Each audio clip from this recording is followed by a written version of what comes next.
Hello दोस्तों, नमस्कार। My self Ram Kumar Rai and you are watching RD express.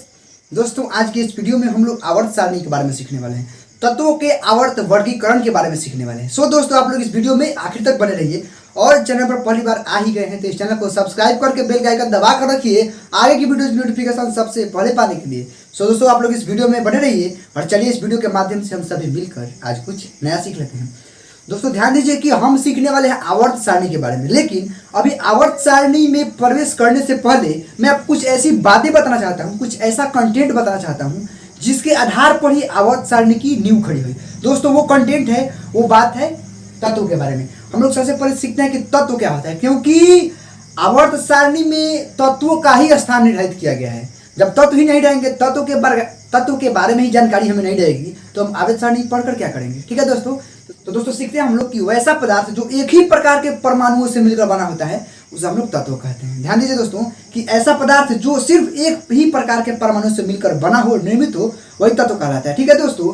अब दोस्तों, तत्व की तो डिफिनेशन हो गया, हम लोग सीख गए कि तत्व क्या होता है, लेकिन अब उसमें है कि तत्व की संख्या कितनी होती है। तो दोस्तों, तत्वों की संख्या, ध्यान दीजिए, दो प्रकार के तत्व पाए जाते हैं। एक तो जो प्राकृतिक रूप में पाया गया है, अर्थात उसका खोज किया गया लेकिन वो प्रकृति में अवेलेबल था, वो है 98 और दूसरा है 20 अर्थात 20 जो कि कृत्रिम रूप में है, उसने मनुष्यों ने उसको बनाया तत्वों को। ठीक है, तो इस प्रकार दोनों मिलकर, प्राकृतिक और कृत्रिम दोनों मिलकर कितने तत्व हो गए, एक 118 अर्थात 118 टोटल तत्व हो गए, कृत्रिम और प्रकृति दोनों मिलकर।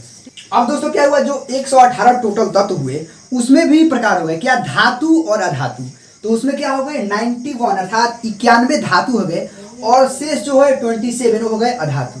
दोस्तों, आप समझते हैं कि धातु क्या होता है और अधातु क्या होता है। तो दोस्तों ध्यान दीजिए कि धातु में चमक होती है और ऊष्मा और विद्युत का सुचालक होता है, अर्थात धातु से हम ऊष्मा या विद्युत को आसानी से प्रवाहित कर सकते हैं। ठीक है, और वहीं अधातु में इस प्रकार के गुण नहीं पाए जाते हैं। तो दोस्तों, हमारा कंसेप्ट क्लियर हो गया कि तत्व कितने होते हैं और तत्व के कौन कौन से प्रकार हैं और प्राकृतिक तत्व कितने हैं और मानव निर्मित तत्व कितने हैं। तो दोस्तों ध्यान दीजिए कि हमने तत्व को खोज लिया कि 118 तत्व मिल गए। तो दोस्तों अब क्या हुआ कि वैज्ञानिकों ने जब तत्वों को खोज लिया तो उनके दिमाग में एक बात आया कि अब बहुत सारे तत्व हैं, 118 तत्वों को एक साथ रखना तो मुश्किल है। तो ये बताइए कि एक ऐसे प्रणाली की व्यवस्था की जाए, एक ऐसे प्रणाली का विकास किया जाए कि हम सारे तत्वों का अध्ययन एक साथ कर लें, अर्थात सभी तत्वों को एक जगह रखें। ठीक है, और एक ही प्रणाली के द्वारा सभी तत्वों का अध्ययन कर ले। इसके लिए क्या हुआ, सबसे पहले वैज्ञानिक थे मेंडलीफ। उन्होंने क्या किया, तत्वों के लिए एक आवर्त सारणी का निर्माण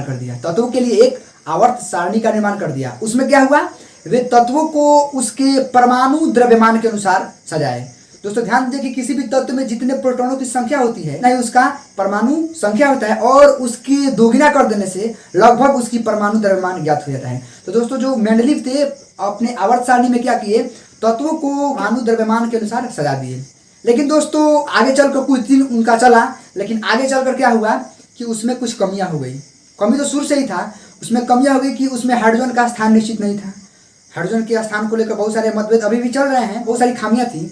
क्योंकि उसमें तत्वों को उनके परमाणु द्रव्यमान के अनुसार सजाया गया था। लेकिन क्या हुआ कि ऐसा सजाया गया था कि जिस तत्व का परमाणु द्रव्यमान कम है वो शुरू में रहेगा और आगे आगे बढ़ते जाएगा। लेकिन क्या हुआ कि कोई ऐसा भी तत्व मिला जिसका परमाणु द्रव्यमान पहले वाले तत्व के परमाणु द्रव्यमान से कम है, लेकिन फिर भी वो क्या है, आगे है। और कुछ ऐसा मिला कि जिसका परमाणु द्रव्यमान क्या था, अधिक था, वो भी पहले आ गया। इस प्रकार के बहुत सारे दोष पाए गए।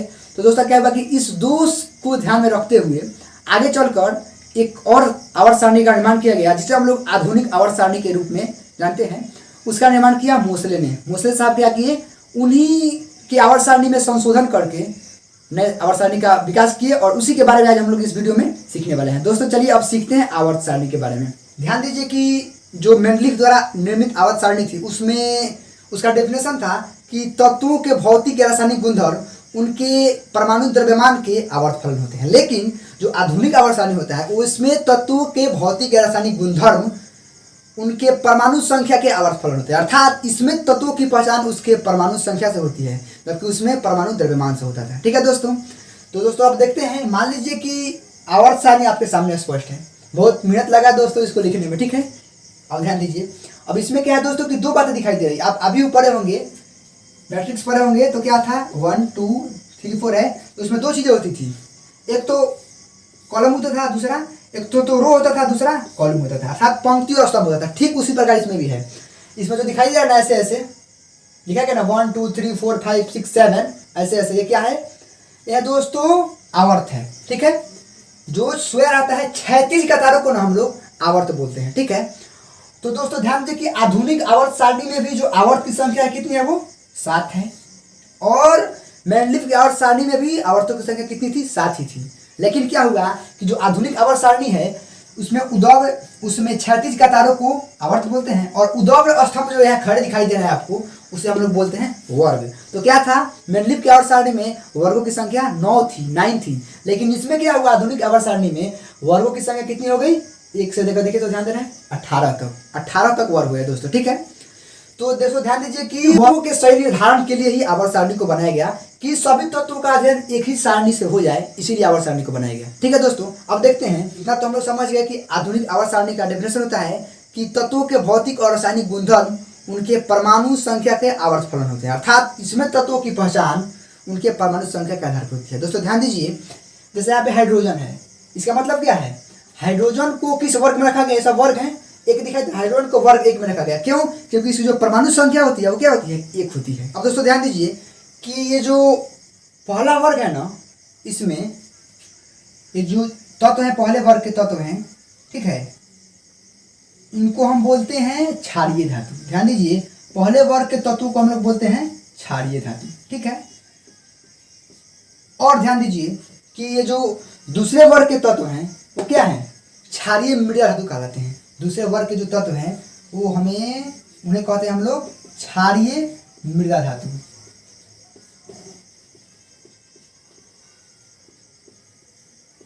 उसी प्रकार दोस्तों ध्यान दीजिए कि जो वर्ग 18 है क्या है? Helium, neon, argon, krypton, xenon, radon, ये सभी क्या हैं?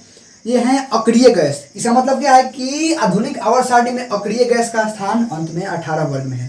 ठीक है दोस्तों, 18वें वर्ग में सब क्या है? अक्रिय गैस है। तो दोस्तों ध्यान दीजिए कि इस सारणी की विशेषता है कि एक ही गुण वाले तत्वों को एक साथ रखा गया है। जैसे कि ये सभी तत्व क्या है? क्षारीय धातु है, तो उनको वर्ग 1 में रखा गया है। ये क्षारीय मृदा धातु है दोस्तों, ऐसे एग्जाम में पूछता भी है। तो ये क्या है? सभी क्षारीय मृदा धातु हैं।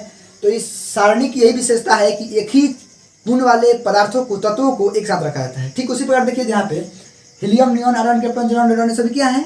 ये सभी हैं अक्रिय गैस, तो उनको एक साथ रखा गया है। ठीक उसी प्रकार अगला है कि फ्लोरीन, क्लोरीन, ब्रोमीन, आयोडीन, ये क्या है? सभी हैलोजन तत्व कहे जाते हैं। वर्ग 17 में रखा गया इन्हें, तो इन्हें हम बोलते हैं हैलोजन। हैलोजन है, और ये सभी क्या है? अक्रिय गैस है। दोस्तों ध्यान दीजिए कि इस सारणी की एक विशेषता है कि समान गुण वाले पदार्थों को एक साथ रखा गया है, समान गुण वाले तत्वों को एक साथ रखा गया है। ठीक उसी प्रकार दोस्तों ध्यान दीजिए कि यहाँ है सोना, चांदी, तांबा, ये सभी एक साथ हैं, क्योंकि ये सभी क्या है? सिक्का धातु इन्हें बोला जाता है, मुद्रा धातु या सिक्का धातु बोला जाता है। इनसे मुद्राएं बनाई जाती हैं। उसी प्रकार दोस्तों बहुत सारा है। और दोस्तों ध्यान दीजिए कि इसमें दिखाई दे रहा है कि कितने इसमें वर्ग हैं दोस्तों? 18 वर्ग हैं। और सभी जो तत्व है ना अपने परमाणु संख्या के आधार पर ही सजाए गए हैं, आप देख सकते हैं। और दोस्तों ध्यान दीजिए कि यहाँ 102 ग्रुप अलग हो गया है। तो ऊपर वाले ग्रुप को हम लोग बोलते हैं लैंथेनाइट्स, और नीचे वाले ग्रुप को बोलते हैं हम लोग एक्टिनाइट्स। बिल्कुल इजी था। और दोस्तों ध्यान दीजिए कि इसमें क्या होता है कि कैसे पहचानेंगे कि कोई तत्व किस वर्ग में रखा जाएगा। इसके लिए क्या होता है? मान लीजिए हम एक तत्व लेते हैं, क्लोरीन को लेते हैं। ठीक है, यहाँ क्लोरीन है, तो हमने क्लोरीन को लिया, तो क्लोरीन की दोस्तों परमाणु संख्या होती है 17, Cl17। तो दोस्तों आप लोग इलेक्ट्रॉनिक विन्यास पढ़े होंगे। इलेक्ट्रॉनिक विन्यास पढ़े होंगे कि पहली कक्षा में 2, दूसरे में 8, तीसरे में 18, चौथे में 32 ऐसे करके होता है। 2n² इसका फॉर्मूला होता है। तो जब 17 को हम लोग इलेक्ट्रॉनिक विन्यास के रूप में लिखेंगे तो मिलेगा 2, 8, 8 2 10, तो 7, 17। तो दोस्तों ध्यान दीजिए कि ये 12वीं कक्षा का इलेक्ट्रॉन है, और ये सभी अंदर वाले हैं। तो 12वीं कक्षा वाले इलेक्ट्रॉनों को हम लोग संयोजी इलेक्ट्रॉन बोलते हैं। यही इलेक्ट्रॉन किसी भी रासायनिक अभिक्रिया में भाग लेते हैं, क्योंकि लाजमी सी बात है, क्योंकि जाहिर सी बात है कि जो पार होगा वही ना, मान लीजिए कि बॉर्डर पर जो होगा वही ना लड़ाई करेगा। तो बस वही है कि ये सबसे बाहरी किनारे पे है, इसीलिए इसको बोलेंगे संयोजी इलेक्ट्रॉन। और यही इलेक्ट्रॉन किसी अन्य तत्व से संयोग करेगा, और इसके अंदर वाले इलेक्ट्रॉन जो होते हैं वो क्या होते हैं? कोर इलेक्ट्रॉन कहलाते हैं। तो दोस्तों ध्यान दीजिए कि किसी तत्व के संयोजी इलेक्ट्रॉन अगर 2 से लेकर 20 तक हो तो उसमें क्या करेंगे, 10 को ऐड कर देंगे। 10 को ऐड करने के बाद जितना मिलेगा वो तत्व उसी वर्ग में होगा, उसको खोल लेंगे आराम से। मान लीजिए हमको क्लोरीन को खोजना है, ऐसे आवर्त सारणी में तो बहुत सारा दिया गया है तत्व, लेकिन क्लोरीन को खोजना है, इसके लिए क्या करेंगे, क्लोरीन का इलेक्ट्रॉनिक विन्यास करेंगे और उसके संयोजी इलेक्ट्रॉन अगर 2 से 20 के बीच में होगा, क्योंकि 2 से पहले भी काम नहीं करता है ये रूल और 20 के बाद भी काम नहीं करता है, तो क्या होगा, अगर उसका संयोजी इलेक्ट्रॉन 2 या 20 के अंदर हो तो उसमें 10 जोड़कर उसका वर्ग का पता लगाते हैं। तो दोस्तों ध्यान दीजिए कि यहाँ संयोजी इलेक्ट्रॉन कितना है, 7 है, तो 10 जोड़ेंगे तो 7 और 10 17। इसका मतलब क्या है दोस्तों कि जो क्लोरीन है वर्ग 17 में होगा। तो दोस्तों ध्यान दीजिए कि वर्ग 17 कहाँ है, 17, देखिए तो 17 यहाँ है, ये वर्ग 17 है, इसी में क्लोरीन यहाँ है क्या, देखिए तो बिल्कुल इजी था। इसी प्रकार दोस्तों आप किसी का भी पता लगा सकते हैं। उसी प्रकार देखते हैं एल्यूमिनियम का। तो दोस्तों ध्यान दीजिए कि एल्यूमिनियम की परमाणु संख्या कितनी होती है, 13 होती है, 13। इसका इलेक्ट्रॉनिक विन्यास करेंगे तो 2, 8, 2, 10, 3, 13 कितने मिले, इसके संयोजी इलेक्ट्रॉन कितने हैं, 3 है, तो क्या करेंगे 3 में 10 ऐड करेंगे तो 10, 3, 13। इसका मतलब क्या है, वर्ग 13 में एल्यूमिनियम को रखा गया होगा। खोलते हैं वर्ग 13 क्या यहाँ है, इसमें एल्यूमिनियम एल है ना, मिल गया। इस प्रकार किसी भी तत्व के वर्ग को खोजना हो तो उसमें सबसे पहले उसका इलेक्ट्रॉनिक विन्यास लिखते हैं और उसके अंतिम कक्षा में जितने इलेक्ट्रॉन होते हैं अर्थात जो संयोजी इलेक्ट्रॉन होते हैं उसमें 10 को ऐड कर कर उसके वर्ग का पता लगाते हैं। तो दोस्तों हमें उम्मीद है कि आज का आपका कंसेप्ट क्लियर हो चुका होगा। वीडियो को पॉज करके आप इसे नोट डाउन कर सकते हैं और कोई भी दिक्कत या समस्या हो कमेंट कर सकते हैं, आपको कमेंट का रिप्लाई हम जरूर देंगे।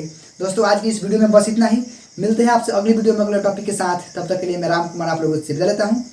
टेक केयर, थैंक यू, जय हिंद, वंदे मातरम।